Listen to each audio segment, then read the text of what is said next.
So ఇప్పుడు మీరు చెప్పిన దాంట్లో బేబీకి ఎక్కించే పార్ట్ ఏదైతే ఉంటుందో ఆ పర్టికులర్ షార్ట్ కానీ యాక్చువల్గా మ్యారేజ్ అయిన ఉమెన్స్ ఎవరైతే ఉంటారో సో వాళ్ళకి ఆ ప్రాక్టికల్ ఎక్స్పీరియన్స్ తెలుస్తుంది. సో అలాంటి వాళ్ళని యాక్ట్ చేయమంటే వాళ్ళకి ఈజీ, చాలా ఈజీ. సో మీకు అసలు ఏం తెలియదు ఆ మూమెంట్ ఇవ్వాలి అని అన్నప్పుడు సో ఏం మూమెంట్ చేసుకున్నారు?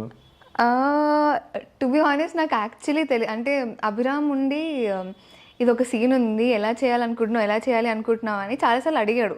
ఇప్పుడు నాకేంటి అంటే అన్లెస్ అండ్ అంటిల్ ఆ సీన్ మనం స్టార్ట్ చేసినప్పుడు కానీ నాకు తెలియదు what I will do. And ఇది వచ్చేసరికి ఎక్కడ కూడా ఫేక్ అనిపించకూడదు అండ్ మరీ ఓవర్ చేస్తుంది అమ్మాయి అన్న ఫీలింగ్ కూడా రాకూడదు.